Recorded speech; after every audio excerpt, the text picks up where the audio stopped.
Hey guys, it's Joe with OMNIA Guide, and today we're going to be trying to do a run through of Palom's Lost Chapter stage, Mischievous Black Mage Part 16 on hard mode, and I'm going to be trying with this team that you see in front of me, and of course it does have 3 characters, with one in particular that you guys might find a little bit more interesting.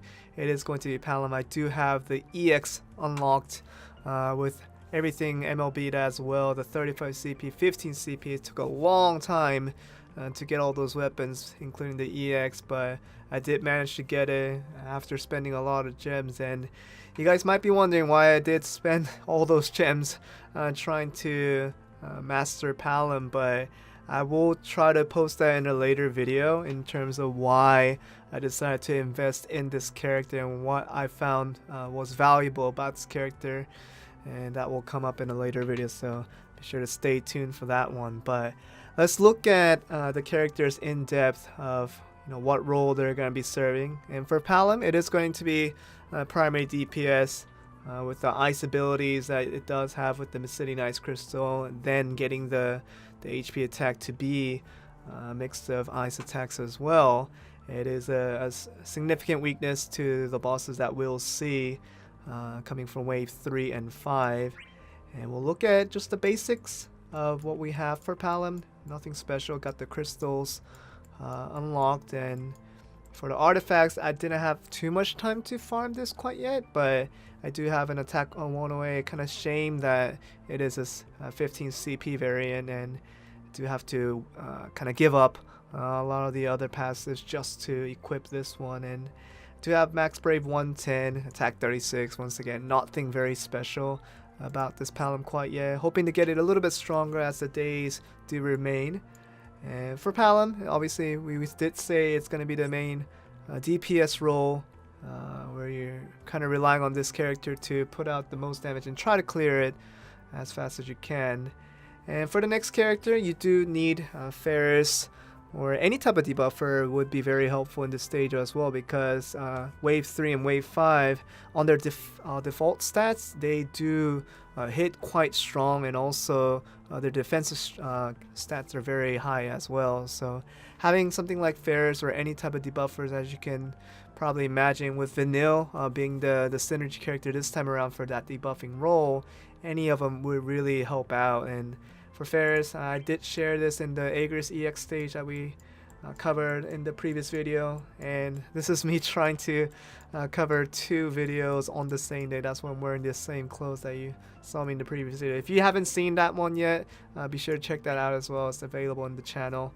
And for Faris, we do have 3 artifacts, which I'm kind of proud of that I was able to get for this character. Attack 108 with max brave 200 on 2 of these artifacts, with HP 1020 as the other variant. Defense 126 with mighty cannon fire on 2-star, and these are very, very helpful in terms of trying to maximize the damage and trying to gather as much bravery as you can without maxing out. And I will share about maxing bravery, how we can compensate for that just a little bit later. But this is Faris, and the last character that I'm going to be using for this team is going to be Eiko, and of course she's going to serve as the primary buffer for the team, and also to help out in the bravery battery aspect as well, just to keep everybody healthy at all times, with the HP regen always available as well. For Eiko, once again, same thing as we saw from the Agris EX, nothing really to boast about, and with artifacts looking like this: max brave 330, max brave 200 with max brave 110, attack 36 here, and just a 1-star of the mighty smite, just initial brave 55. Nothing to really talk about there. And Eiko, just really basic, just serving her role as the party helper that she is, and we'll get to see how this team does. For the summons, you do have a couple of choices, because if you look at the bosses that we'll be fighting from wave 3 and onwards, you can see the elementals, the weaknesses are with lightning and also wind, and this kind of poses alternatives for the DPS role that I do not have quite yet. And Palom can be substituted in for something like Beatrice. Is a very, very popular choice for this Lost Chapter, and Vaughn seems to be getting used quite well as well. So we'll get to see any of these elemental usages from DPS characters be of primary use from other users as well. So that was the other characters available are the Skull Dragon Soul, the purple dragon that you'll see later on. It is going to be weak to ice and a bit of holy as well, so definitely other options available in terms of DPS who you want to use. And wave 5 will have these two Crimson Lizards, and they will be resistant to fire, which probably will kind of pose the question saying, then is Ifrit really out of the question in terms of what you can use as summons, because you sometimes want to kind of boost that attack stats. But actually, Crimson Lizard comes in at wave 5 after a really long boss fight from wave 3 from the other two bosses that we just saw. It means that then you can actually use Ifrit, if you choose to use it, on wave 3 and not have to really use it to wave 5, that you don't have to worry so much about not putting enough damage onto these Crimson Lizards. You can actually choose Ifrit if you wanted to, and that's if you want to maximize your attack stat for this specific battle. And for my choice though, it is going to be Brothers that I ended up with for that primary reason of Palom being synergized on this event. And once you start attacking and do your little cycles with this character, the Max Brave hits quite often and quite easily. It means that you want to try to extend the possibility of the damage output of Palom as much as you can, and of course a good way to do that is by using Brothers, and not having any significant resistances from the bosses means you can use it in wave 3, wave 5, and you really won't be punished for that. So Bahamut always a great option there, but if you don't have it, you can basically use any summons for this stage and not have to worry too much about it. Okay, so that's gonna be the team introduction and the summons. Let's go and pick our support.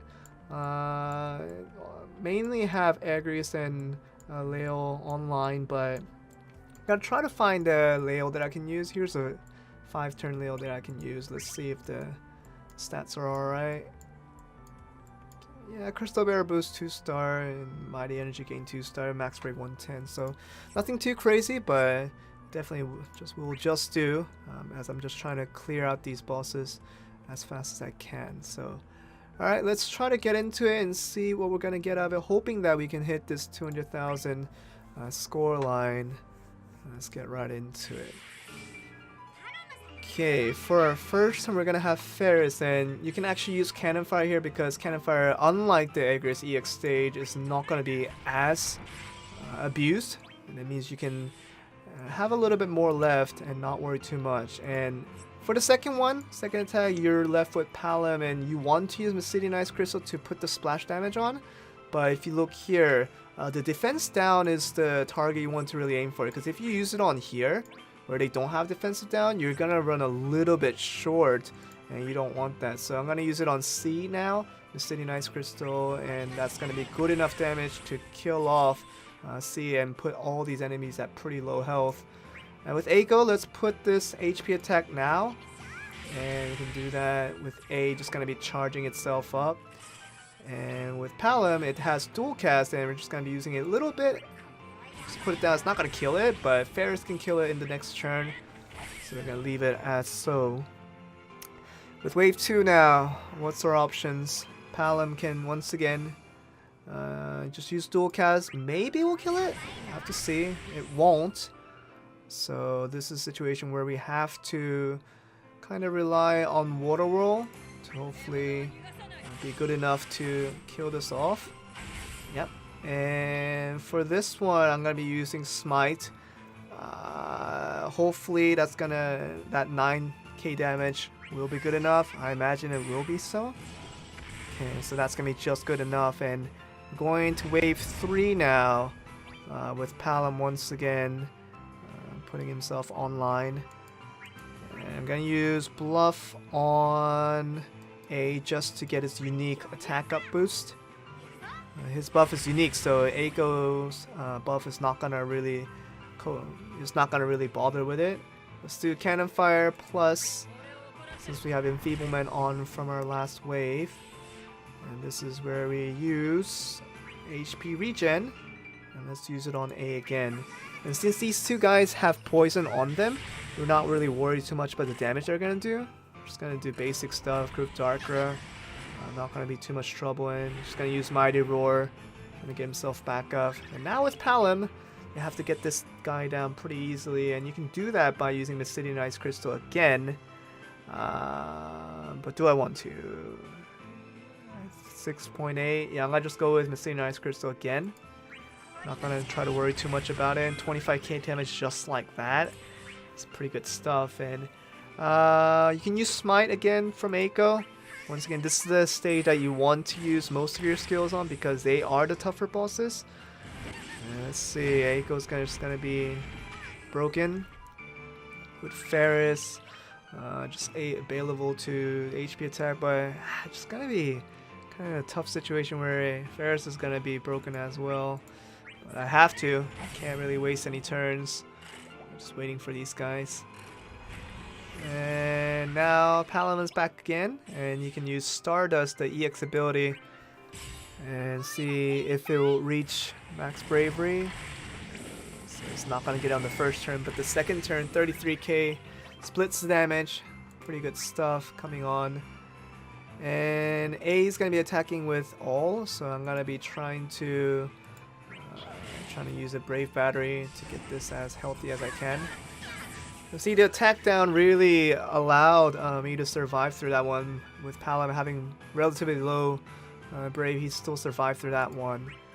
Now with this one, I'm gonna be trying to use, since Palom's gonna be attacked by both of these guys, just gonna use Brave Attack to break this guy. Oh, and he gets another turn. This is actually not a good thing for us. Yeah, I'll just do it again. It's not really a big deal, but I just don't like wasting turns like that. Okay, now we have this Soul Push coming on, and I want to... Wow, that was a big HP damage. That was almost a very dangerous situation, but I'm going to try to hold on to this and try to use Layle as soon as brothers come up and not have to waste too much turns doing that.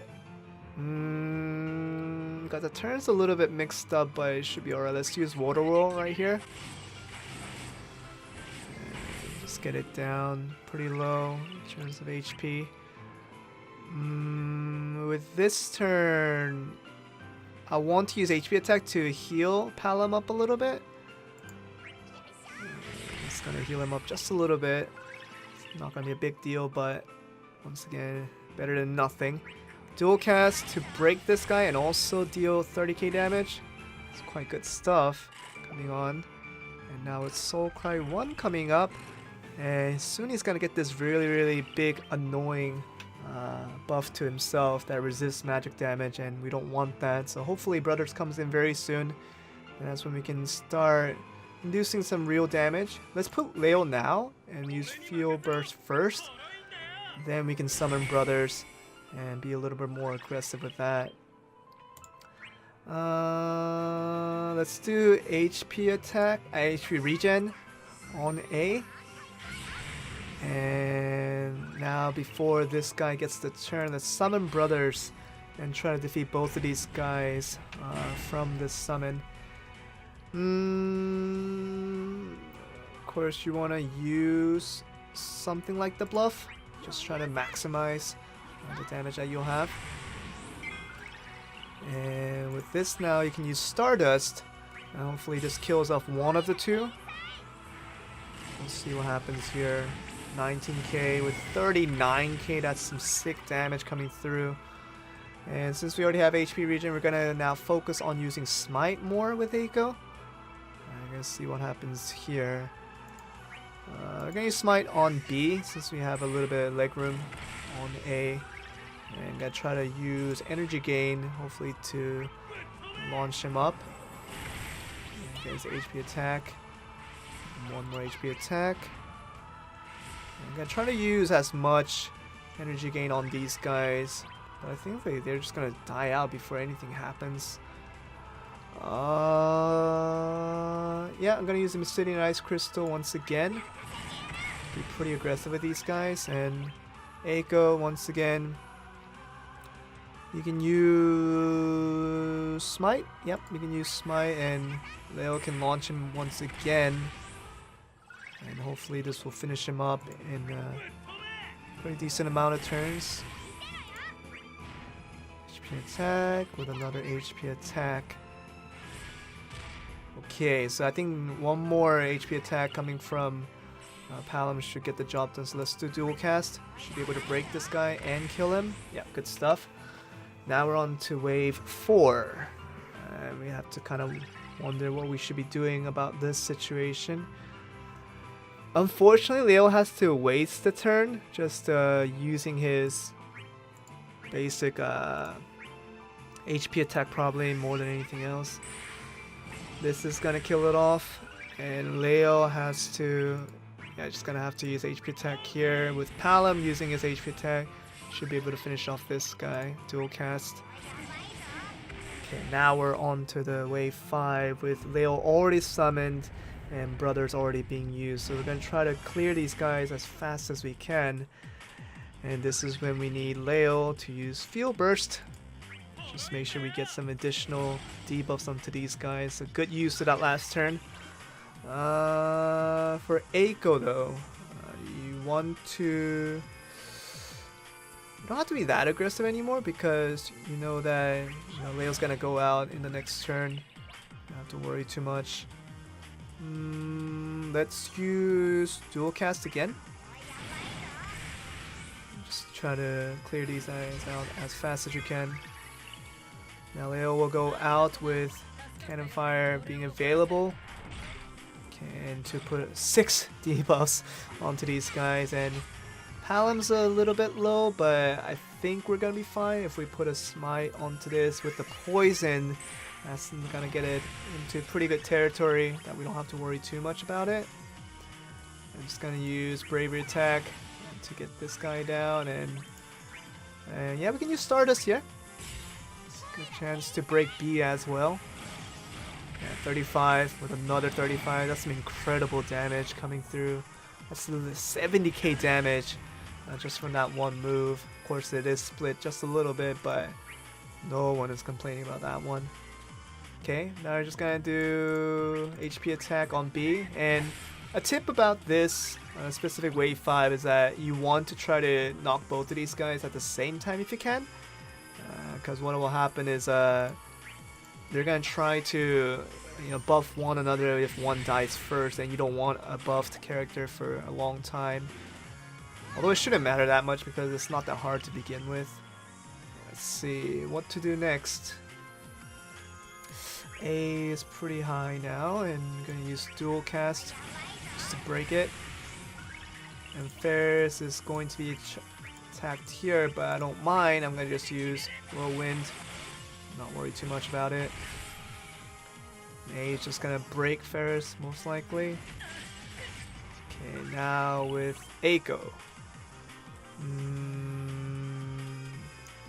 Remember, we're just trying to get these guys down as fast as we can. To do that, Brave Battery always helps. And with Palom, you can use Great Mystadian Ice Crystal.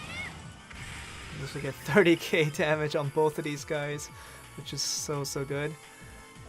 Smite to get Palom back up again, but I'm gonna just use HP regen instead because there's nothing to break on the enemies. 42 turns right now. Can we get pretty close? Shred Flame, nothing really to worry about there. Gonna use dual cast on B.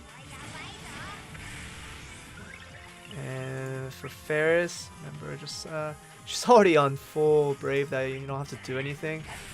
You're gonna end up with a lot of moves unused because just the nature of this EX is that you just don't have that many moves to use. Even if you spam all of it, just end up with a lot of moves just not used. We do have the EX available again. Let's see if we'll kill off one of these guys. 46 turns we are at right now. Okay, it's not gonna kill both, but Eiko should be able to kill it in the next turn now. So 46. Oh, what? Okay, I ran out of skills. I just wasted a turn there. It's alright. Let's do a celebratory water world that we don't need. But that's gonna finish it off. I think it was about 47 turns that we just got this with the LC. want to see what score we can get. I think it's gonna be over 200k because that's gonna be our target. It's gonna be actually our highest score that we haven't gotten.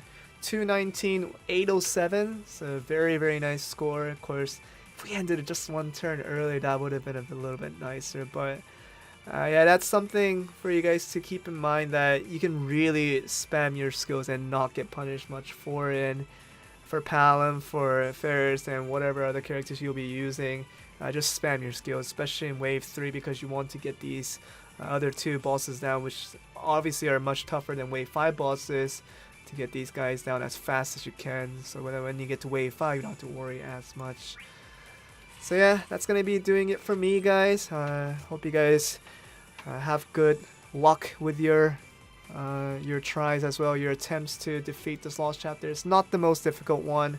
We've had much tougher ones in recent times, as you guys know, with Fang and with Deuce EX as well. You guys had tough times with that one, but compared to those, this should be a lot easier one.